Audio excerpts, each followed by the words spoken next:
Liberty Tamil நேயர்களுக்கு வணக்கம். இன்றைய நேர்காணலில் நாம் சந்திக்க இருப்பவர் ஊடகவியலாளர் இந்திரகுமார் தேரடி அவர்கள். வணக்கம் தோழர். பரந்தூர் விமான நிலைய திட்டம் கைவிடப்பட்டாச்சு, முதலமைச்சர் விஜய் அவர்கள் அறிவிச்சிட்டாரு. அது குறித்தான விவாதங்கள் ஒரு மிகப்பெரிய ஒரு சலசலப்பை ஏற்படுத்துது. இப்போ சட்டமன்றத்திலேயே குழாய் அடி சண்டை போடுறாங்கன்னு சொல்லி கம்யூனிஸ்ட் தலைவர் சண்முகம்லாம் விமர்சிக்கிறாரு. இதில் குறிப்பாக இப்போ நிர்மல்குமார் அவர் பேசும்பொழுது அங்கே இடம் வாங்கி போட்டிருக்கிறாங்க, G2 மருமகன் அப்படின்னு சொல்லி திமுக அவருடைய குடும்பத்தை தாக்குறதும், அதற்கு பதிலடியாக தங்கம் தென்னரசு, முன்னாள் அமைச்சர் தங்கம் தென்னரசு அவர்கள் G2 இந்த லாட்ரி மருமகனுக்கு அந்த ஏர்போர்ட்டை அமைக்க போகிறீங்கன்னு சொல்லி அவர் ஒரு கேள்வி எழுப்புறதும் இது இப்படியாக போகுது. இதில் அதிமுக இருக்கக்கூடிய மார்ட்டின் அவர்களுடைய மனைவி லீமா ரோஸ் அவர்கள் சொல்கிறாங்க, இது நாங்கள் வரி கட்டி தான் இந்த லாட்ரி இதெல்லாம் பண்ணுறோம். இப்போ என் மருமகன் லாட்ரி தொழிலே இல்லை, அதனால் லாட்ரி இதை சொல்லி எங்களை கொச்சப்படுத்தாதீங்க, அசிங்கப்படுத்தாதீங்க அப்படின்னு ஒரு பேட்டியும் கொடுத்துருக்குறாங்க. நீங்கள் எப்படி பார்க்குறீங்க இந்த பரம்பூர் விமான நிலைய திட்டம் இந்த G2 லாட்ரி குடும்பம் இப்படின்னு சுற்றுறதை நீங்கள் எப்படி பார்க்குறீங்க? G2 வச்சுதான் இந்த பிரச்சனையை ஆரம்பத்துல இருந்தே பேசிட்டு இருந்தாங்க. முதல்ல என்ன சொன்னாங்க, அங்க G2 பல்கா லேண்ட் வாங்கி வச்சிருக்கு, அவன் தங்களுடைய ப்ராப்பர்ட்டியை டெவலப் பண்றதுக்கும் further real estate business expand பண்றதுக்கும் இந்த ப்ராஜெக்ட் எக்ஸ்பெக்ட் பண்றாங்க அப்படின்ற மாதிரி ஒரு தகவல் போச்சு. இன்றைக்கு G2 ஒரு விளக்கம் கொடுத்திருக்கிறாங்க. எங்களுக்கு அந்த பரந்தூர் ஏர்போர்ட் தொடர்பான இடத்துல எங்களுக்கு எந்த விதமான லேண்டும் கிடையாது அப்படின்றத அவங்க தெளிவுபடுத்தி இருக்கிறாங்க. ரெண்டாவது, லீமா ரோஸ் மார்டின் அவர்கள் சட்டப்பேரவைக்கு வரும்போதே பலரும் என்ன சொன்னாங்க, மாமியாருக்கும் மருமனுக்கும் ஆகாது, பாத்தீங்களா லீமா ரோஸ் மையம் எப்படி ஆதவர்ஜனா விட்டு வெளுக்கிறாரு பாத்தீங்களா அப்படின்லாம் சிலர் கேட்டாங்க. இதெல்லாம் இது மாதிரியான பெரிய குடும்பங்கள்ல, தொழில் குடும்பங்கள்ல இந்த மாதிரியான வெவ்வேறு கட்சிகள் இருந்து கொண்டு சண்டை போல காட்டிக் கொள்வதோ அல்லது ஒரு நெகட்டிவா பேசுறதோ இது ரொம்ப சாதாரணமாக இருக்கக்கூடிய ஒன்னா பார்க்கிறேன். ஏன்னா இவர்களுக்கு உள்ள எல்லாத்துலயுமே என்ன வகையில இணக்கம் இருக்கும் அப்படின்னா, தங்களுடைய வர்க்க நலனை பாதுகாத்துக் கொள்வதில் இவங்க எல்லாருக்கும் இடையிலையும் ஒரு இணக்கம் எப்போதுமே இருக்கும். அதை லீமா ரோஸ் மார்டின் இன்றைக்கு வெளிப்படையாக ஒப்புக்கொண்டார். என்ன சொல்றாங்க அப்படின்னா, என் கணவரை பத்தி பேசக்கூடாது, அவர் லாட்ரி தொழில் பண்றதை இழிவுபடுத்துறாங்க, லாட்ரி தொழில் பண்றதை அண்ணாவே அனுமதிச்சிருக்கிறார், ஒரு காலத்துல லாட்ரி அப்படின்றத பரிசு சீட்டு அப்படின்னு சொல்லிட்டு தமிழ்நாட்டில் அறிமுகப்படுத்தும் போது அதனுடைய நோக்கமே என்ன அப்படின்னா, அது மக்களை ஒரு போதைக்கு தள்ளுவதோ அதாவது உழைக்காமலே சம்பாதிக்கலாம் என்கின்ற ஒரு வகையான போதை மனநிலைக்கு தள்ளுவதற்காக கொண்டு வரப்பட்டது அல்ல. அது அதுக்கு பேரே பரிசு சீட்டு. ஏன் அதை கொண்டு வந்தாங்க? அதன் மூலமாக ஒரு வருவாயை உருவாக்கி அதிலிருந்து அரசு வெவ்வேறு திட்டங்களுக்கு செலவு கெடுத்தாங்க. உதாரணத்திற்கு பிச்சைக்காரர் மறுவாழ்வு திட்டம் அப்படின்னு ஒண்ணு இருந்தது. அந்த திட்டத்திற்கு கலைஞரே உண்டியலேந்தி பல்வேறு இடங்கள்ல வசூல்லாம் பண்ணி அதற்கு இது பண்ணார். அதுல ஒரு பகுதியா இந்த பரிசு சீட்டு திட்டத்தின் மூலமாக வருகின்ற தொகையையும் பிச்சைக்காரர்கள் மறுவாழ்வு திட்டத்துல செயல்படுத்தினாங்க. தொழுநோயாளிகள் மறுவாழ்வு, இப்படி பல்வேறு திட்டங்கள் தமிழ்நாடு அரசு சமூக நீதி சார்ந்து செயல்படுத்திய திட்டங்களுக்கு அந்த பணம் பயன்படுத்தப்பட்டது. இப்போ இன்றைக்கு லாட்ரி தொழில் அப்படின்றது அந்த எண்ணத்தில் தான் இருக்கிறதா அல்லது அப்படித்தான் நடத்தப்படுகிறதா அப்படின்னா இல்ல. மாறாக இது சுரண்டி ஒரு தனியார் முதல் இன்னைக்கு லாட்ரி மார்ட்டின் திமுகவுக்கு 300 கோடி எவ்வளவு கொடுக்குறாரு, காங்கிரஸுக்கு 50 கோடி கொடுக்குறாரு, மம்தா பானர்ஜிக்கு 300 கோடி கொடுக்குறாரு. இப்படி கட்சிக்கு கட்சி அவர் கோடி கணக்குல சப்ளை பண்றாரு அப்படின்னா இதெல்லாம் எப்படி உற்பத்தியானது? கேட்டா வரி கட்டுறேன் அப்படின்றாங்க. வரி கட்டுறது அப்படின்னா இப்ப விஜய் மல்லையா கூட இந்தியாவில் இருந்த வரைக்கும் வரி கட்டிக்கிட்டு தானே இருந்தாரு. எத்தனையோ பேரு, சில பேர் இந்த மோடின்னு நிரவ் மோடியா ஏதோ ஒரு மோடி, இந்த தங்க வைர வியாபாரி, அந்த குஜராத்துக்காரு நீரவ் மோடி, அப்ப அவர் வரி கட்டிட்டு தானே இருந்தாரு. அதானி வரி கட்டும் குடிமகன் தானே. வரி கட்டிட்டா நீ உத்தமனா, நீ யோக்கியனா, நீ புனிதனா? இப்ப விஜய் கூட தான் வரி கட்டிக்கிட்டு இருந்தாரு. இடையில ரோல்ஸ் ராயஸ் வாங்கும் போதுதான் நான் வரி கட்டல அப்படின்னாரு. சில இடங்கள்ல வரி கட்டாம இருந்தாரு. இப்ப வரி கட்டாதவர் அயோக்கியர் அப்படின்னு விஜய் சொல்றாங்களா? ஏன்னா இடையில புலி படத்துல வருமானத்தை மறைத்து வாங்கி அவர் வரி கட்டாம இருந்தாருன்னு ஆல்ரெடி அவர் பேர்ல நோட்டீஸ் இருக்குல்ல. அப்ப என் கணவர் வரி கட்டுகிறார் அப்படின்னு சொல்றதன் மூலமாக விஜய் ஒரு வரி கட்டவில்லை, என் கணவர் யோக்கியர், அந்த பக்கம் இருக்கின்ற முதலமைச்சர் அயோக்கியர் அப்படின்னு ஏதாவது கருத்து சொல்ல விரும்புறாங்களா அப்படின்னு தெரியல. அடுத்து அவருடைய மருமகனுக்கு இவங்க ஏன் ஜவாப்தாரி ஆகுறாங்க? இப்ப அந்த லாட்ரி தொழில என் மருமகன் இல்ல அப்படிங்கிறாங்க. அதை எதுக்கு இப்ப உங்கள்ட்ட யாராவது கேட்டாங்களா? உங்க மருமையை லாட்ரி தொழில் இருக்கிறாரு அப்படின்ற யாராவது கேட்டாங்களா? இப்ப யாராவது சொன்னாங்களா உங்க மருமையை லாட்ரி தொழில் பண்றாருன்னு? அது எதுக்காக சொல்றது? அது வந்து ஒரு குறியீடு, அவ்வளவுதான். லாட்ரி மார்ட்டின் மருமையும் தானே நீ, லாட்ரி மார்ட்டின் ஒய்ஃபு தானே நீ, லாட்ரி மார்ட்டின் மயன் தானே அந்த இன்னொருத்தர். இப்படி எல்லாம் லாட்ரி மார்ட்டினோட தொடர்புடையவர்கள் தானே. லாட்ரி மார்ட்டினுக்கு இதுல சம்பந்தமே இல்லையா? எந்த சம்பந்தமும் இல்லாமத்தான் எல்லா கட்சிக்காரனுக்கு நிதி கொடுத்து ஆளுக்கு ஒரு கட்சியில தங்களுடைய குடும்பத்தை சேர்ந்தவர்களை பரப்பி விட்டு அவங்கவுங்கள அந்தந்த கட்சியில போய் வேலை பாருன்னு சொல்லி அங்க செலவுக்கு காசு கொடுத்து இதெல்லாம் பண்ற அளவுக்கு அப்படி ஒன்றும் ஒரு மனித புனிதரா? பல ஆண்டுகள் தலைமறைவா இருந்தாரு. ஜெயலலிதா இன்னொரு 5 வருஷம் நல்ல உடல்நலத்தோட இருந்திருந்தா தூக்கி உள்ள ஏத்திருப்பாங்க, ஜெயிலுக்கு போயிருப்பாரு. சிபிஐ கேஸ்ல இருந்து அத்தனை கேஸ்லயும் மாட்டிருக்கிறாரு. கேரளால இவங்க மேல கேஸ் இருக்குது. அதுல வந்து லீமா ரோஸ் மார்ட்டின் வந்து சம்மந்தப்பட்டிருக்கிறாங்க. இப்படி எல்லார் பேர்லயும் கேஸ் இருக்குது. அதனால அதை குறிப்பிட்டு பேசுறாங்க. சரி, இப்போ வந்து ஜி ஸ்கொயர் மருமகன் அப்படின்னு மாப்பிள்ளை அப்படின்னு சொல்லிட்டு ஒருத்தரை சொல்றாரு. இதுல ஜி ஸ்கொயருக்கும் மாப்பிள்ளைக்கு ஏதாவது தொடர்பு இருக்கா? அப்ப ஜி ஸ்கொயருக்கும் மாப்பிள்ளைன்னு இவங்க சொல்றது யாரு? நம்ம ஒருத்தர் பேரை சொல்லுவோம். அவர் பேரை சொன்ன உடனே இவனுக்கு என்ன பண்ணுவானுங்கன்னா, நாங்க அவர் பேரை சொல்லவே இல்லையே, நீங்களா தானே சொல்றீங்க, பாத்தீங்களா, ஒத்துக்கிட்டீங்க பாத்தீங்களா அப்படின்ட்டு வருவானுங்க. கேவலமா இல்ல? தைரியம் இருந்தா பேர் சொல்லு, ஏன் பேர் சொல்ல மாட்டேங்கிற? அப்போ இது எல்லாவற்றையும் வந்து லாவணியாக மாற்றுவது யார் அப்படின்னா சிடிஆர் நிர்மல்குமார் தான். இது வந்து இது வந்து இது அந்த இடம் கிடையாது, இந்த இடம் கிடையாது, இது என்ன பிடி பீரியடா, இப்படின்லாம் பேசுறது வந்து சட்டப்பேரவையில ப்ரோவோக் பண்றது, அதை வச்சு ரீல்ஸா மாத்துறது, தனக்கு வந்து ஒரு புகழை தேடிக்கொள்வது, இவ்வளவுதான் இவங்களுடைய நோக்கமா இருக்கு. நலத்திட்டங்கள் செய்து அதன் மூலமாக பேர் எடுப்பது உங்க நோக்கமா இல்ல. இப்போ இதெல்லாம் எதுல இருந்து வருது அப்படின்னா பரந்தூர் விமான நிலைய விவகாரத்துல இருந்து தான் வருது. பரந்தூர் விமான நிலைய விவகாரத்துல 2 விஷயம். ஒண்ணு, எனக்கு வந்து ஒரு $1.5 trillion எக்கனாமி அப்படின்ற கோல் இருக்கு. நான் வந்து பரந்தூர்ல தான் விமான நிலையத்தை கட்டணும்னு நான் சொல்லல. அங்க இருக்கக்கூடிய விவசாயிகள் போராட்டத்துக்கு மதிப்பு கொடுக்க தான் செய்யணும். அது ஒரு பக்கம் நடக்கட்டும். இப்போ விமான நிலையம்னு ஒண்ணு தேவையா இல்லையா? எக்ஸ்பான்ஷன் அப்படின்ற ஒண்ணு தேவையா இல்லையா? ஃபர்தர் டெவலப்மெண்ட் அப்படின்ற ஒண்ணு தேவையா இல்லையா? அதுல அரசாங்கத்தினுடைய நிலைப்பாடு என்ன அப்படின்னு கேட்டா, அதற்கு இப்போ வரைக்கும் தொழில்துறை அமைச்சர் எந்த பதிலும் சொல்ல மாட்டேங்கிறாரு. 1,00,000 கோடி முதலீடு அப்படின்னு சொல்லிட்டு 100 நாளில் 1,00,000 கோடி முதலீடு அப்படின்னு ஒரு கோல் சொல்றாங்க. நாங்க அச்சீவ் பண்ணிட்டோம் அப்படின்னு சொல்றாங்க. அதுல எத்தனை பேர் கலந்துகிட்டாங்க? அதுல எத்தனை பேரோட ஏற்கனவே இருந்த அரசாங்கம் வந்து தொழில்முறை ஒப்பந்தங்களை போட்டிருக்கிறது? இப்போ வந்து புதிய ஒப்பந்தங்களாக, முதன்முறை ஒப்பந்தங்களாக எத்தனை பேரிடம் போடப்பட்டிருக்கிறது? இது குறித்து வெள்ளை அறிக்கை தாக்கல் செய்வதற்கு இந்த அமைச்சருக்கு அருகதை இருக்கிறதா? அதை பத்தி எல்லாம் பேச மாட்டாங்க.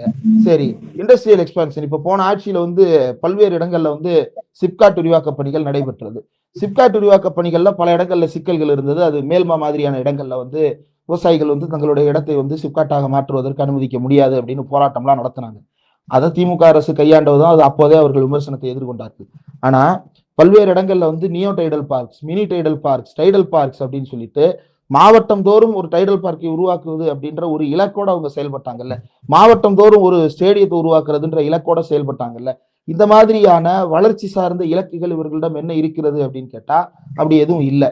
சென்னையில ஒரு குளோபல் ஸ்போர்ட்ஸ் சிட்டி கட்டுறதுக்காக JPR institution 91.04 acre, JPR institution செம்மஞ்சேரியில ஓஎம்ஆர்ல மெயினான இடத்துல 91.04 ஏக்கர் இடத்தை ஆக்கிரமிச்சு வச்சிருந்த இடத்த தமிழ்நாடு அரசு, இதற்கு முன்பு இருந்த திமுக அரசு 2021 மீட்கிறாங்க. அந்த மீட்கப்பட்ட இடத்தினுடைய அன்றைய மதிப்பு 2010 கோடி.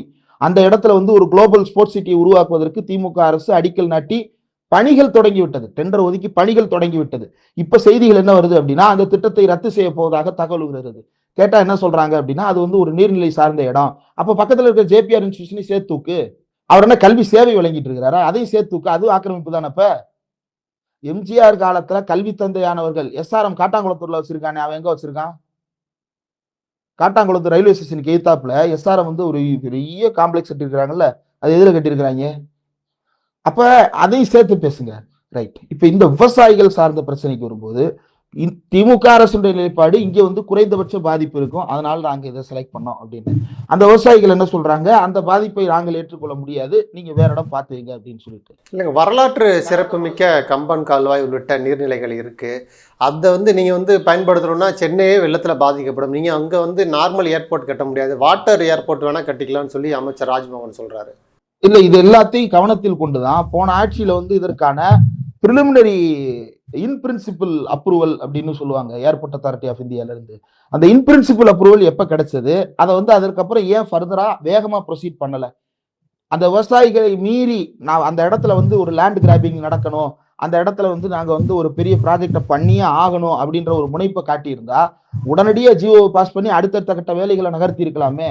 அது நடக்காமல் அந்த விவசாயிகளின் பிரச்சனைகளை செவி கொடுத்து கேட்க வேண்டும் என்று அன்றைய துணை முதலமைச்சர் முடிவு செய்த காரணத்தால் மட்டும்தான் அந்த பிரச்சனை அதற்கு மேல வளராம அப்படியே நின்றது. பிரச்சனை நான் சொல்றது வந்து அந்த இடத்துல ஏர்போர்ட்டை கட்டுவதற்கான வேலை எதுவும் தொடங்கப்படாமல் அப்படியே நின்றதுக்கு ஏன் வந்து என்விரான்மெண்ட் அசஸ்மெண்ட்டுக்கு போகல, ஏன் கிளியரன்ஸுக்கு போகல அப்படின்னா அன்றைய துணை முதலமைச்சர் தனி கவனம் செலுத்தி அந்த குறைகளை கேட்க வேண்டும் என்பதற்காக வேற எதுவுமே மூவ் பண்ணாம இன்னும் பல உள் தகவல்கள் தெரியும், நான் அதை சொல்ல விரும்பல, அப்படி நிறுத்தி வைத்தார்கள். அதனாலதான் அது வந்து ஹோல்ட் ஆச்சு. பல விஷயங்கள் வந்து வித்ஹோல்டு பண்ணப்பட்டது போன ஆட்சியில. அதனுடைய எக்ஸ்டென்ஷன் தான் இப்ப ப்ராஜெக்ட் வந்து கேன்சல் ஆயிருக்கிறது. சரி, கேன்சல் பண்ணிட்டீங்க, வேற எந்த இடத்துல பண்ண போறீங்கன்றது குறித்து உங்களுக்கு திட்டம் இருக்கா? இப்பவே சொல்லு, எந்த இடத்துல பண்ண போற அப்படின்னு நான் கேட்கிறேன். ஆனா அப்படி பண்ணுவதற்கான முனைப்பாவது உங்களிடம் இருக்கிறதா அப்படின்னா இல்ல. சரி, ஒரு பக்கம் என்ன சொல்றீங்க, அந்த விவசாயிகளுக்கு வந்து நன்மை செய்ய வேண்டும்னு சொல்றீங்க.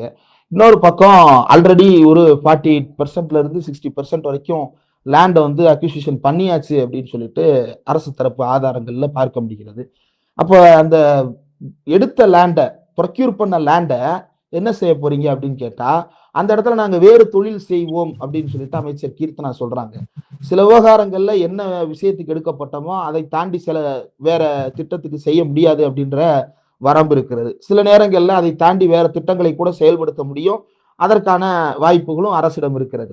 ஆனா அங்க வந்து நீங்க மறுபடியும் சிப்காட்டோ வேற ஒன்னோ கட்டுறீங்க அப்படின்னா அதுவும் அங்க இருக்கக்கூடிய இயற்கை சூழலையோ அங்க இருக்கக்கூடிய நீர்நிலைகளையோ பாதிக்க தானே செய்யும். அது மட்டும் எப்படி பாதிப்பு ஏற்படுத்தாம போகும்? இந்த விவசாயிகளுக்கே இந்த இடத்த கொடுக்கலாமா அப்படிங்கிற ஒரு ஆலோசனையிலும் இருக்கிறதாக, ஏன்னா கம்யூனிஸ்ட் கட்சி உள்ளிட்டவர்கள் வந்து அழுத்தம் கொடுக்குறாங்க, விவசாயிகளுக்கே அந்த நிலத்தை ஒப்படைச்சிருங்க. அது ஓகே, கம்யூனிஸ்ட் கட்சிகள் சொல்றாங்கன்னு நீங்க சொல்லல, அவங்க ஆலோசனையில இருக்கிறாங்கன்னு நீங்க சொன்னீங்க. அப்படி ஏதாவது ஆலோசனை இருப்பதாக அமைச்சர்கள் யாராவது தெரிவித்திருக்கிறார்களா? தொழிற்சாலைகள் கட்டுவோம்னு தான் சொல்லியிருக்கிறாங்களே தவிர அதை அவர்களிடமே திருப்பி ஒப்படைக்க என்ன வழி இருக்கிறது என்பது குறித்து ஆய்வு செய்ய ஏதாவது குழு அமைக்கப்பட்டிருக்கிறதா? இதே மாதிரி தான் மேற்கு வங்காளத்துல வந்து சிங்கூர் அப்படின்ற பகுதியில வந்து 2006ல வந்து ஒரு நானோ கார் தொழிற்சாலை பிரச்சனை வந்து அமைக்கப்படுவது வந்து பிரச்சனையாக மாறுகிறது. அதற்கு பிறகு வந்து என்ன ஆகுது அப்படின்னா அந்த போராட்டம் நடத்தப்பட்டு அந்த இடத்துல வந்து அந்த நிறுவனம் வர வேண்டாம், அந்த விவசாயிகளுக்கே திருப்பி திருப்பி கொடுக்க முடியாது, ஏன்னா சட்டத்துல இடம் இல்லை. அப்ப திருப்பி கொடுக்கறதுக்கு என்ன பண்ணணும், அந்த நிலத்தை திருப்பி அளிப்பதாக ஒரு தனி சட்டத்தை நிறைவேற்ற வேண்டும். அந்த சட்டத்தின் மூலமாகத்தான் நீங்கள் வந்து நிலத்தை கொடுக்க முடியும். அப்ப இந்த பேரவை கூட்டத்தொடரிலே அப்படி ஒரு சட்டத்தை நிறைவேற்றுங்க, அதை விவசாயிகள்கிட்ட கொடுங்க. ஆனா இதன் மூலமாக இவர் விவசாயிகளின் நண்பன், இவர் விவசாயிகளின் பாதுகாவலன் அப்படின்ற பட்டத்திற்கு தகுதியானவரா அப்படின்னு கேட்டா அந்த ஏமாத்து வேலை இங்க வேண்டாம். இவர் பொருளாதார வளர்ச்சி நாயகரும் கிடையாது, இவர் விவசாயிகளின் காவலரும் கிடையாது. இவருக்கு தேவையெல்லாம் ஒரு மீடியா மேனேஜ்மெண்ட், ஒரு கிரைசிஸை வந்து தனக்கு சாதகமாக எப்படி பயன்படுத்திக் கொள்வது என்று பார்க்கிறது மட்டுமாகத்தான் இருக்கிறதே தவிர திமுகவிற்கு எதிராக ஒரு அரசியலை செய்வதற்கு இது பயன்படுமா இல்லையா அப்படின்னு தான் பார்க்கிறாரே தவிர ஒரு காலத்திலும் இவர் வந்து இதை விவசாயிகள் நலன் சார்ந்தோ அல்லது தொழில் நலன் சார்ந்தோ இந்த நலன்கள் சார்ந்தெல்லாம் இவர் யோசிக்கவில்லை. திருப்பி அளிப்பதாக அந்த இடத்தை திருப்பி அளிப்பதாக முடிவெடுப்பதாக இருந்தால் உடனடியாக அந்த இடத்தை திருப்பி அளிப்பதற்கு ஒரு சட்டத்தை கொண்டு வர வேண்டும்.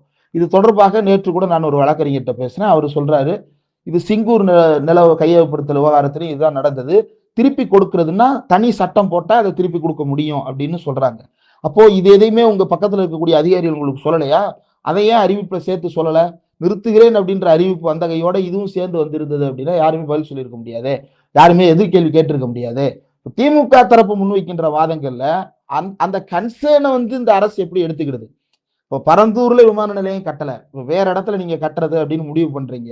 Anyways you are dropping the project, you are relocating அப்படின்றது வந்து தெளிவாயிருச்சு. இப்போ ரீலொகேட்டிங் அப்படின்னா எங்க செய்ய போறீங்க, அதை எப்படி செய்ய போறீங்க?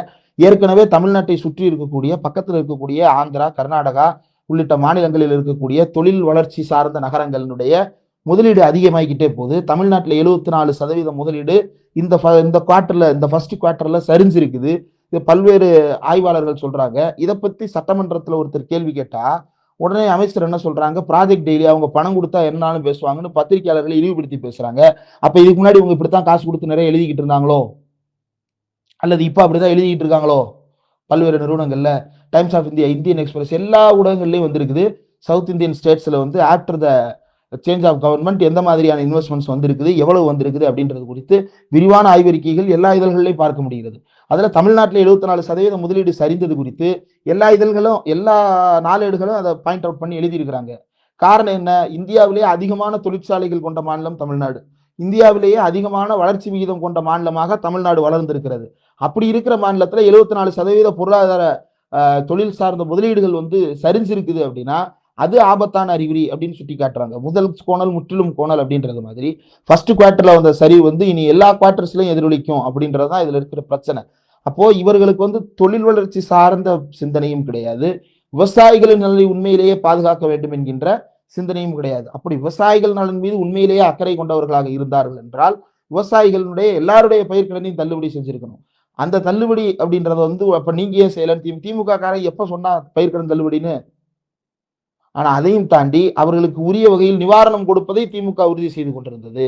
சரி, அப்படி கட் பண்ணுங்க. நீங்க உண்மையிலே தொழிலாளர்கள் நலன் சார்ந்தா இயங்குறீங்க அப்படின்னா கடந்த 4 நாட்களாக தொடர்ந்து துப்புரவு பணியாளர்கள் போராட்டத்தில் ஈடுபட்டிருக்கிறார்கள். அந்த போராட்டத்தில் ஈடுபட்டவங்கள முதல் நாளே வந்து இரவோடு இரவாக அடித்து துன்புறுத்தி சித்திரவதை செய்து கைது செய்ய பாக்குறாங்க. அடுத்து வந்து அவங்க போராட்டத்தில் ஈடுபடக்கூடாது அப்படின்றதுக்காக மின்சாரத்தை துண்டிக்கிறது, அவங்களுக்கு போற உணவு தண்ணீர் உள்ளிட்டவற்றை தடுப்பது என்று அசிங்கமான செயல்களில் ஈடுபட்டிருக்கிறது. போன ஆட்சியில போராட்டம் நடந்தது. அது கிட்டத்தட்ட பல வாரங்கள் நடந்ததற்கு பிறகு கடைசி நேரத்தில் திமுக குண்டுக்கட்டாக அவர்களை கைது செய்தது. அதை கைது செய்ததை எல்லாரும் கண்டிச்சோம்.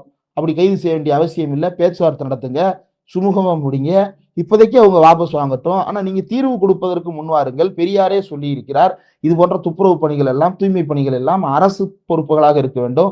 அப்பதான் அந்த பணியாளர்களுக்கு ஒரு சமுதாய அங்கீகாரம் கிடைக்கும். அதுதான் சமூக நீதி சார்ந்த சிந்தனை பெரியாரே சொல்லி இருக்கிறார் அப்படின்னு நாமளும் சொன்னோம். ஆசிரியர் வீரமணி அறிக்கை கொடுத்தார். திராவிட இயக்கத்தை சேர்ந்த எல்லாரும், அதாவது திமுகவை ஆதரிக்கக்கூடிய எல்லா பேரும், நான் மற்ற கட்சிகளை விட்டுட்டேன், திமுகவை ஆதரிக்கக்கூடிய திராவிட இயக்க தரப்பில் இருக்கக்கூடிய எல்லாருமே சேர்ந்து சொன்னது என்ன? திமுக இதை செய்யக்கூடாது அப்படின்னு தான் சொன்னாங்க. இன்னைக்கு துப்புரவு பணியாளர்களை விஜய் கையாளுகின்ற விதத்தை பற்றி ஊடகங்கள்ல என்ன மாதிரியான விவாதம் பேசப்படுகிறது? கடைசியா திமுக ஆட்சியில் துப்புரவு பணியாளர் போராட்டம் நடந்த போது விடிய விடிய விடிய விடிய நேரலை ஒளிபரப்பப்பட்டது. பார்த்துட்டு நைட் எல்லாம் தூக்கம் வரல, ஐயோ இப்படி நடக்குது அப்படின்னு சொல்லிட்டு பதறுது. இவங்க இவ்வளவு கஷ்டப்பட்டு இவங்க போராடணுமா அப்படின்ற மாதிரி பதறுது. ஆனா இன்னைக்கு அப்படி எதுவுமே வரலையே, ஏன் அந்த விஷுவல்ஸ் எல்லாம் வரமாட்டேங்குது? ஒரு மூத்த ஊடகவியலாளர், ஒரு ஆங்கில நாளேட்டில் வேலை பார்க்கின்ற ஊடகவியலாளர் சமூக வலைதளங்கள் எழுதுறாங்க, போன முறை திமுக ஆட்சியில் இருந்தபோது துப்புரவு பணியாளர் போராட்டம் பேசப்பட்ட அளவிற்கு இந்த முறை பேசப்படவில்லையே. அதற்கு மாறாக அவர் வந்து இங்க பரந்தூர்ல வந்து நிலத்தை திருப்பி கொடுத்து விட்டார் அப்படின்றதுக்கு வந்து ஆஹா ஓஹோ அப்படின்னு அந்த இடத்துல ஃபயர் விடுறாங்க. ஓகே, லெட் தம் செலிப்ரேட் தேர் விக்டரி. அவங்க போராட்டத்திற்கு கிடைத்த வெற்றி, அதை அவங்க செலிப்ரேட் பண்ணணும். அதுக்கு வந்து ஊடகங்கள்ல வெளிச்சம் கிடைக்க வேண்டுமா என்றால் நிச்சயம் கிடைக்க வேண்டும். ஆனால் இந்த போராட்டக்காரர்களுக்கு உரிய வெளிச்சத்தை இந்த ஊடகங்கள் கொடுத்திருக்கிறதா? இந்த சட்டப்பேரவைக்கு அதுக்கான இடம் இருக்கிறதா அப்படின்னு பார்த்தா இல்லையே. அப்ப யார் மீடியா மேனேஜ்மெண்ட் பண்றது? அல்லது யார் வெஸ்டர்ன் இன்ட்ரெஸ்டோட செயல்படுறது? இதுக்கு நடுவுல இருக்கக்கூடிய கேப் வந்து என்னன்னு புரிஞ்சுக்கிறது? இதில் குறிப்பாக அந்த சட்டமன்றத்தில் இந்த இது போன்ற இந்த பரந்தொரு இதுவாகட்டும் பல்வேறு முக்கியமான விஷயங்கள் வரும்போது தாவேக்கா வந்து அவங்களுக்கு எதிராக மாறினாலோ ஏதாவது ஒரு சிக்கலான சூழ்நிலையில் டைவர்ட் பாலிடிக்ஸ் பண்ணுறாங்க. அதாவது சட்டமன்றத்திலேயே வேறு ஏதாவது திசை திருப்பது. உதாரணத்துக்கு நேற்று அந்த தாவேக்கா எம்எல்ஏ வருது முஸ்தபா வந்து இஸ்லாமியர்களை வந்து முஸ்லீம் தீவிரவாதிகள்னு சொல்லிட்டாரு.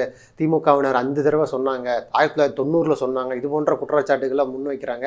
இன்னும் திமுக உறுப்பினர்கள் திமுக எம்எல்ஏக்கள் அடிக்க வர்ற மாதிரி வராங்க, நாக்க துருத்துறாங்க.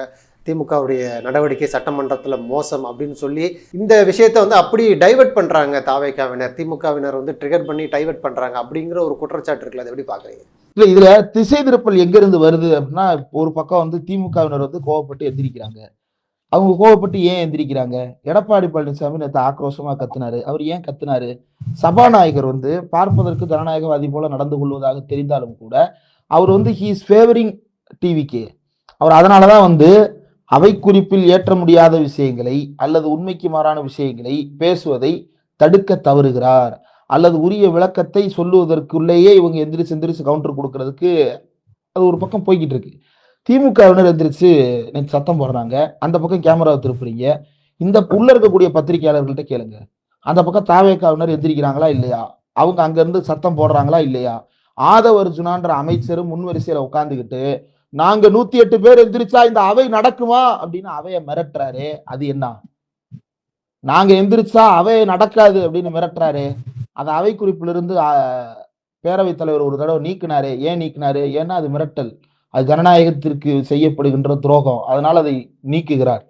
அப்படி அவர் பேசும்போது அப்ப இங்க இருந்து ஒண்ணும் இல்ல, அவர் முஸ்தபா வந்து இது தீவிரவாதி சொல்லிட்டாங்க. அந்த சட்டப்பேரவையில 1999 மார்ச் 23 சிறப்பு கவன ஈர்ப்பு தீர்மானம் அதுல பேசப்பட்டது. பேசுனது யார் யாரெல்லாம் அப்படின்னா, ஞானசேகரன், சுப்ராயன், ராஜேந்திரன் என்கின்ற தீரன் பாமக, அப்புறம் டாக்டர் கிருஷ்ணசாமி புதிய தமிழகம், எஸ் திருநாவுக்கரசு முதல்ல வந்து அதிமுக, இப்ப காங்கிரஸ், அப்ப வேற ஒரு கட்சி வச்சிருந்தார். அடுத்து டாக்டர் ESS ராமன், அப்புறம் ஐ கணேசன் யாரு அப்படின்னா, எடப்பாடி தொகுதியில எடப்பாடிக்கு முன்னாடி அவர் தான் பெத்தகை, அவர் தான் அந்த தொகுதியினுடைய கண்ட்ரோல்ல வச்சிருந்தாரு.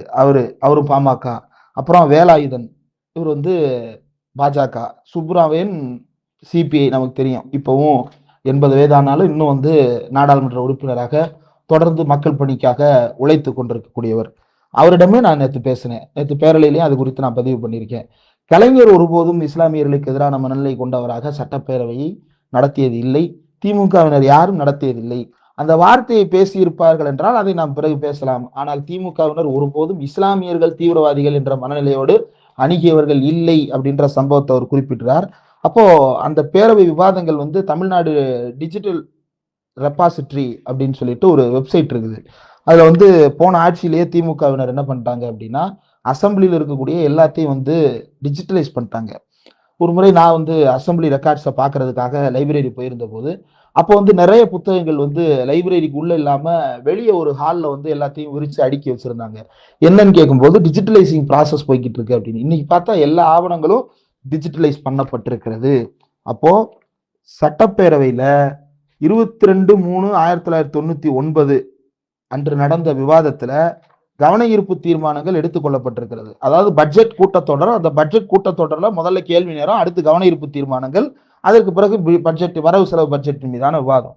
அதுல சிறப்பு கவன ஈர்ப்பு தீர்மானமாக முதல் பேசுபொருள் என்ன எடுத்துக்கொள்ளப்படுகிறது அப்படின்னா, இந்த சிறை காவலர்களுக்கும் தீவிரவாதிகளுக்கும் இடையே சிறைச்சாலைகளில் ஏற்பட்ட மோதல் அப்படின்னு சொல்லிட்டு குறிப்பிடப்படுகிறது. அப்போ என்ன நடந்தது அப்படின்றத பார்க்கணும்ல. வேலூர், கோவை, சென்னை உள்ளிட்ட மத்திய சிறைச்சாலைகள்ல காவல்துறையினருக்கும் அங்க இருக்கிற கைதிகளுக்கும் இடையில கடுமையான மோதல். அது எங்க நடக்குது, எப்படி நடக்குது அப்படின்றது எல்லாத்தையும் வந்து ஆலடி அருணா வந்து அந்த இதுல எக்ஸ்பிளைன் பண்றாரு. அவர் என்ன சொல்லி எக்ஸ்பிளைன் பண்றாரு அப்படின்னா, இது குறித்து தமிழ்நாட்டினுடைய சிறைத்துறை தலைவர், துணைத் தலைவர், கண்காணிப்பாளர்கள் விவரம் கேட்டதில் அவர்கள் எனக்கு தகவல் தந்தார்கள். அந்த தகவல்களை இந்த மாமன்றத்திற்கு கொடுக்கிறேன் அப்படின்னு சொல்லிட்டு காவல்துறை கொடுத்த தகவல்களை வந்து அவர் வந்து முன்வைக்கிறார். எங்கெங்கெல்லாம் பிரச்சனை நடக்குது, கோவை மத்திய சிறையிலையும், கோவை மத்திய சிறையில பிப்ரவரி 19, அதே போல கோவை மத்திய சிறையில மார்ச் 3, அப்புறம் மார்ச் 9 சென்னை மத்திய சிறைச்சாலை, அப்புறம் மார்ச் 11 திருச்சி மத்திய சிறைச்சாலை, அப்புறம் மார்ச் 12 வேலூர் மத்திய சிறைச்சாலை. இப்படி ஒவ்வொரு சிறைச்சாலையிலையும் தொடர் நிகழ்வுகளாக இது மாறுது. அதனாலதான் அது பெரிய பேசுபொருளாக மாறுகிறது. இதுல கைதிகளுக்கு இடையிலையும் தகராறு நடந்திருக்கிறது, காவலர்கள் கைதிகளுக்கு இடையிலையும் தகராறு நடந்திருக்கிறது. இது குறித்து வரும்போது ஒரு பாஜக உறுப்பினர் என்ன பேசுகிறார் அப்படின்னா, அதுக்கு முன்னாடி CPI சேர்ந்த அன்றைய திருப்பூர் சட்டமன்ற உறுப்பினர் சுப்பராயன் என்ன பேசுறாரு அப்படின்னா, இந்தியாவில் எல்லாரும் இஸ்லாமிய தீவிரவாதம்னு சொல்றாங்க, இஸ்லாமியர்கள் சிலர் வந்து தீவிரவாதிகளாக இருக்கிறார்கள் அப்படின்றத வச்சு இப்படி சொல்றாங்க. இந்தியாவில் தீவிரவாதம் என்பது தோன்றியதே ஜனசங்கம் தோன்றியதிலிருந்து தான். இந்தியாவில் தீவிரவாதம் என்றால் அது இந்து தீவிரவாதம் தான் அப்படின்னு சொல்லிட்டு அவர் வந்து தெளிவாக பேசுகிறார். அவர் பேசி முடிச்சதுக்கு அப்புறம் பாஜக உறுப்பினர் வேலாயுதன், இதை நல்லா கவனிங்க, அப்ப வந்து CPI வந்து அதிமுக கூட்டணி, கலைஞர் வந்து பாஜக கூட்டணி.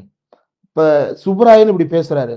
இப்படி பேசுறத கலைஞர் எங்கேயும் குறிக்கிடல, பேரவைத் தலைவர் எங்கேயும் குறிக்கிடல, மாறாக அது பேசுவது அனைத்தும் பதிவு செய்யப்பட்டிருக்கிறது. அதற்கடுத்து வேலாயுதன் அவர் எந்திரிச்சு பேசுறாரு. என்ன பேசுறார், நான் என்னுடைய சமயத்திற்காக செய்கிறேன் என்று சொல்லி மற்ற சமயத்தை சேர்ந்தவர்கள் இதுவரை எந்த சமயத்தை எடுத்துக்கொண்டாலும் என்னுடைய சமயத்திற்காக நான் இதை செய்கிறேன், மதத்திற்காக நான் இதை செய்கிறேன், இது என்னுடைய புனிதம் என்று சொல்லி இது போன்ற தவறை செய்யக்கூடிய நிலை வேறு எங்கும் கண்டதில்லை. விச் மீன்ஸ் முஸ்லிம்ஸ் மட்டும்தான் தங்களுடைய மதத்தின் பெயரை சொல்லி படுபாதக செயல்களில் ஈடுபடுகிறார்கள் அப்படின்ற கருத்தை சி வேலாயுதன் அந்த சிறப்பு கவன ஈர்ப்பு தீர்மானத்துல பேசுறாரு. பேசும்போது கலைஞர் உடனடியாக குறுக்கிடுகிறார். அவர் பேசி முடிப்பதற்கு முன்பாகவே குறுக்கிடுகிறார். குறுக்கிட்டு சமயத்தின் பின்னணி எதிலும் இருக்கக்கூடாது, மதத்தின் பின்னணி இருக்கக்கூடாது என்பது மாண்புமிகு உறுப்பினர் வேலாயுதம் அவர்களுடைய வாதம். பாபர் மசூதி இடிக்கப்பட்ட போது எந்த பின்னணியிலே இடிக்கப்பட்டது? முஸ்லீமை தவிர வேறு எந்த மதத்தை சேர்ந்தவர்களும் நான் என்னுடைய மதத்திற்காக இதை செய்யறதில்லைன்னு சொல்றீங்களே, பாபர் மசூதியை என்ன மானாவுக்கு இடிக்க போன, அப்ப இடிக்க போகும்போது நீ என்ன சொல்லிட்டு போன அப்படின்னு அவர் கேட்க, சி வேலாயுதன் மறுபடியும் சொல்றாரு, அது ஒரு மசூதியே கிடையாது, யாருமே அங்க வழிபாடு நடத்துறது கிடையாது, நான் இந்த நாட்டை அடிமைப்படுத்திட்டேன்ற நினைவு சின்னமா பாபர் கட்டினது, அது ஒரு பாழடைந்த கட்டடம், கிட்டத்தட்ட 50 ஆண்டுகளுக்கு முன்னாலேயே அங்கு ராமர் விக்கிரகம் வைக்கப்பட்டது, ஒரு சிலர் தொழுகை நடத்திய இடம் என்று சொல்லுகிறார்கள், ஆனா உண்மையிலேயே அது பாழடைந்த பழைய கட்டடம் அப்படின்னு அவர் சொல்றார். அப்பவும் கலைஞர் எழுந்து கேட்கிறார், பாபர் எழுப்பிய அந்த மண்டபம் பாலடைந்து கிடக்கிறது, அங்கே புதர் மண்டி கிடக்கிறது, பாம்புகளும் தேள்களும் ஊறுகின்றன, அதனால் மக்களுக்கு அபாயம் என்ற கருத்திலா அந்த இடம் இடிக்கப்பட்டது? இல்லை, இது முஸ்லிம்களுடைய புனித இடமாக கருதப்படுகிறது, இஸ்லாமியர்களுடைய பேரரசாக விளங்கிய பாபரால் கட்டப்பட்டது என்பதற்காக, அந்த காரணத்திற்காக இடிக்கப்பட்டதை அல்லாமல் அது பாலடைந்த கட்டடம் என்பதற்காக இடிக்கப்படவில்லை. பாலடைந்த கட்டடம் என்பதற்காக இடிக்கப்பட்டால் இப்போதுள்ள பாரதிய ஜனதாவின் அரசு அதை புதிய கட்டடமாக கட்டித்தர வேண்டியதுதானே, அங்கே எதற்காக கோயில் கட்டி பார்க்கிறீர்கள் அப்படின்னு கலைஞர் கூட்டணியில் இருந்த உறுப்பினர்களையே சாட்டையால் அடித்திருக்கிறார். இதெல்லாம் பேரவையில பேசப்பட்டிருக்குல்ல. இப்ப இன்றைக்கு சில ஐயுஎம்எல் தோழர்கள் எழுதுறாங்க, ஆமா அப்படி பேசினாரு அப்படின்னு. ஆமா, அன்னைக்கு இருந்த வார்த்தை பிரயோகம் அப்படித்தான் இருந்திருக்கிறது. இப்போ நம்ம ஆதி திராவிடர்கள்ன்ற வார்த்தையை வச்சிருந்தோம், அதே சமயத்துல தாழ்த்தப்பட்டவர்கள் அப்படின்ற வார்த்தையை வச்சிருந்தோம். இன்னைக்கு தாழ்த்தப்பட்டவர்கள்ன்ற வார்த்தையை அவை குறிப்பிலிருந்து நீக்க சொல்லுகிறார் அமைச்சர் வன்னியர்ஸ். அது தவறான வார்த்தையா? போன வருஷம் வரைக்கும் அது சரியாக தானே புழங்கி கொண்டிருந்தோம். தாழ்த்தப்பட்டவர்கள் அப்படின்ற வார்த்தையை சரியான வார்த்தையாக தானே புரிஞ்சு வச்சிருந்தோம். இப்ப திடீர்னு அந்த வார்த்தை தவறான வார்த்தை ஆயிடுச்சா எப்படி? ஏன்னா காலம் மாற மாற, அடையாளங்கள் மாற மாற, தங்களை எப்படி தாங்கள் வெளிப்படுத்தி கொள்ளுகிறோம் என்பதை ஒவ்வொருவரும் மாற்றிக்கொள்ளும் போது இது போன்ற விஷயங்கள் மாறும். அப்போ ஒரு காலத்துல இப்ப திருநர் சமூகத்தை சேர்ந்தவர்களை ரொம்ப ஒரு ஒரு ஒரு நம்பர் சொல்லி பேசுறது, அப்புறம் ஒரு 2 எழுத்துல சொல்லி வசைப்பாடுவது, இதெல்லாம் இருந்தது. அந்த காலகட்டத்தில் அரவாணி அப்படின்ற வார்த்தை ஓரளவுக்கு நாகரீகமான வார்த்தையாக பலரால் பார்க்கப்பட்டிருக்கிறது, திரைப்படங்கள்ல பயன்படுத்தப்பட்டிருக்கிறது, இலக்கியங்கள்ல பயன்படுத்தப்பட்டிருக்கிறது. அந்த நம்பர் சொல்லி அந்த 2 எழுத்தை சொல்லி அவங்களை கொச்சைப்படுத்துறதை விட அரவாணி அப்படின்ற வார்த்தையை நாகரீகமான வார்த்தையாக பார்க்கப்பட்ட காலம் இருக்கிறது. இப்ப ஏதோ ஒரு தலைவர் அந்த வார்த்தையை அன்றைக்கு பயன்படுத்தி இருக்கிறார், இன்றைக்கு அதை எடுத்து பார்க்கும் போது அது என்னவா புரியும்? என்னப்பா அப்படி பேசியிருக்காரு அப்படின்னு தெரியும். அன்னைக்கு என்னவாக இருந்தது? இப்போ அன்றைக்கு இஸ்லாமிய சிறைவாசிகள் அப்படின்னு தான் சொல்லணும், இஸ்லாமிய தீவிரவாதிகள்னா இஸ்லாமியர்கள் எல்லோரும் தீவிரவாதிகள்னு ஒரு குரூப் கிளப்புறான், அதனால அப்படி பேசக்கூடாது அப்படின்ற புரிதல் அன்றைக்கு ஒரு சிலருக்கு இருந்தது, இன்றைக்கு அது எல்லோருக்கும் இருக்கிறது. இப்ப அன்னைக்கு சுப்ராயன்னு சொல்றாரு, இஸ்லாமிய தீவிரவாதிகள்னு சொல்றது தவறு, எந்த மதமா இருந்தாலும் தீவிரவாதம் கண்டிக்கத்தக்கது. ஆலடி அருணாவும் தன்னுடைய பேச்சின் இறுதியில அப்படிதான் சொல்றாரு. நாங்கள் தீவிரவாதிகளை பாதுகாக்கிறோம் என்று ஒரு சிலர் சொல்லுகிறார்கள், நாங்கள் தீவிரவாதிகளை நாங்கள் அவர்களை கொடுமைப்படுத்துகிறோம்னு சிலர் சொல்றாங்க. நாங்க யாரையும் கொடுமைப்படுத்த வேண்டிய அவசியமும் இல்லை, யாரையும் ஆதரிக்க வேண்டிய அவசியமும் இல்லை, மனித உரிமையை மதித்து சிறையில் சட்டப்படி அவர்களை நடத்தி வருகிறோம் அப்படின்னு ஒரு அமைச்சர் சொல்றாரு. இன்னைக்கு இப்படி யோசிச்சு பாருங்க, தீவிரவாதிகளை மனித உரிமையோடு நடத்துவதாக ஆலடி அருணா பேசி இருக்கிறார் அப்படின்னு ஒரு சங்கி பேசுவான்னா மாட்டானா? பேசலாமா கூடாதா? ஆனா அவர் மனித உரிமையோடு நடப்போம்னு தானே சொல்றாரு. அப்போ அவர் சிறை கைதிகள்னு பயன்படுத்துறாரு, முஸ்லிம் தீவிரவாதிகள் சிறை கைதிகளாக உள்ளனர் அப்படின்னு சொல்றாரு, அப்புறம் இஸ்லாமிய முஸ்லிம் சிறைவாசிகள்னு ஒரு இடத்துல சொல்றாரு.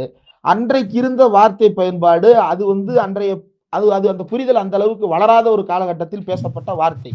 இதே ஆலடியாருன்னா தமிழ்நாட்டில் மொழி போராட்டத்திற்காகவும் தமிழ்நாட்டினுடைய மாநில உரிமை போராட்டத்திற்காகவும் நடத்திய போராட்டங்களை எல்லாம் இவர்கள் யாராவது எடுத்து பேசி இருக்கிறார்களா? 1974 தமிழ்நாடு சட்டப்பேரவையில மாநில சுயாட்சி கேட்டு முத்தமிழறிஞர் கலைஞர் தீர்மானம் நிறைவேற்றிய போது அன்றைக்கு சட்டப்பேரவையில் ஜனசங்கத்தை சேர்ந்த ஹண்டே இருக்கிறார். அதிமுக அப்ப கட்சியாக உருவாகி விட்டது. இப்ப இருக்கிற கட்சி தாவல் தடை சட்டம் அப்ப கிடையாதுன்றதுனால திமுக ஜெயிச்சவன் கொஞ்சம் பேர் நாங்க அதிமுகன்னு போர்டு போட்டுட்டு எதிர்வரிசையில போய் உட்காந்துக்கிட்டாங்க. அப்ப அதிமுக அன்றைக்கு இருந்த காங்கிரஸ் இவங்க 2 பேரும் சேர்ந்து திமுக மீது வைத்த குற்றச்சாட்டு என்ன தெரியுமா? முஸ்லிம் லீகோடு சேர்ந்து திமுக நாட்டை மீண்டும் பிரிவினைப்படுத்த பார்க்கிறதுன்னு காங்கிரஸ்காரன் பேசியிருக்கானா இல்லையா? என்கிட்ட ஆதாரம் இருக்கு, நான் எடுத்து காட்டுவேன். அந்த பட்டிமன்ற பேச்சாளர் சட்டப்பேரவையில் ஒருத்தர் 2 தடவை பேசுறாரு. அந்த 2 தடவை பேசுறவரு அயோத்தி இந்துத்துவ மதவாதத்தால் இடிக்கப்பட்டதுன்னு கலைஞர் பேசுனது 2 தடவை பேசு. ஐஎம்எல் பாய் வந்து இன்னைக்கு திடீர்னு மாத்தி மாத்தி போன வாரம் வரைக்கும் வேற ஒண்ணு பேசிட்டு இருந்தாரு, இன்னைக்கு புதுசா வேற ஒண்ணு பேசுறாரு. அப்போ அரசியல் சூழல் இப்ப இதுக்கு ஒரு சிலர் என்ன பண்றாங்க, முன்பு ஜவாஹிருல்லா அவர்கள் பேசியது, அவர் அந்த காலத்துல எப்படி பேசினார் தெரியுமா, அன்றைக்கு அவர் வேறு ஒரு கூட்டணியில் இருக்கிறார், அரசியல் காரணங்களுக்காக பேசுகிறார்கள் அப்படின்றத வச்சு திமுக இஸ்லாமியர்களுக்கு எதுவுமே செய்யவில்லை அப்படின்னு இவர்கள் முத்திரை குத்த பார்ப்பது என்பது மக்களை திசை திருப்பது மட்டுமல்ல, வரலாற்று திரிபுவாதம். விஜயை இதே முஸ்தபா வந்து விஜய் வந்து வண்டையா கேட்டாரு சேனல்கள்ல உட்காந்து. என்னன்னு கேட்டாரு? உனக்கு அறிவு இல்லையான்னு கேட்டாரு. இஸ்லாமியர்களை தீவிரவாதிகளா காட்டி உனக்கு அறிவு இல்லையான்னு கேட்டாரு. கமலஹாசனுக்கு தான் அறிவு இல்லை, உனக்கு எங்க போச்சு அறிவு அப்படின்னு கேட்டாரா இல்லையா? இன்னைக்கு அரசியல் கட்சி மாறின உடனே, அன்னைக்கு அவர் சசிகலா ஆதரவா இருந்தாரு, இன்னைக்கு அவர் வந்து விஜய் ஆதரவா மாறிட்டாரு. இவர் தனியா ஒரு கட்சி வச்சிருந்தாரு, அப்புறம் தாவேக்காலே சேர்ந்துட்டாருன்னு நினைக்கிறேன் எலெக்ஷனை ஒட்டி. அதுக்கப்புறம் இப்ப தாவேக்கா மாவட்ட செயலாளர் ஆயிட்டாரு. ஆன உடனே எல்லாரும் அடிக்கிறாங்க அப்படின்னு சொல்லிட்டு போலி கண்ணீர். முஸ்தபாவுடைய வேலை என்ன அப்படின்னா, தான் ஒடுக்கப்படுவதாக, தான் வந்து புறந்தள்ளப்படுவதாக ஒரு போலியான பிம்பத்தை கட்டமைப்பதற்காக 96ல இருந்து நான் வந்து கஷ்டப்படுறேன், எவ்வளவு வழியா இருக்கும் தெரியுமா? ஜெயலலிதா வந்து செங்கலை கொடுத்து கரை சேவைக்கு அனுப்பி விட்டப்போ உங்களுக்கு வலிக்கலையா? பீஸ்ட் படத்துல உங்களை வந்து தீவிரவாதிகளை சித்தரித்த போது உங்களுக்கு வலிக்கலையா? இப்ப ஜனநாயகன் படத்துல அதே தான் பண்ணியிருக்கிறாரு, அப்போ உங்களுக்கு வலிக்கலையா? இதெல்லாம் என்ன மாதிரியான பேச்சு? சட்டப்பேரவை வந்து சீர்கெடுப்பது அப்படின்றத வந்து முடிவு பண்ணிட்டாங்க. இதே நபர் வந்து தாவேக்கா 2% கூட ஓட்டு வாங்காதுன்னு தொகுதியை குறிப்பிட்டு என்கிட்ட சொல்லி இருக்கிறது, அதெல்லாம் வந்து நான் பொது வெளியில பேச விரும்பல. இன்னைக்கு பிழைப்புவாதத்திற்காக 1000 பேசுகிறார்கள், பேசட்டும். நன்றி தோழர், ரொம்ப நல்ல தகவல்களை நேயர்களுக்கு சொல்லியிருக்கீங்க. உங்களுடைய நேரத்துக்கு மிக்க நன்றி தோழர்.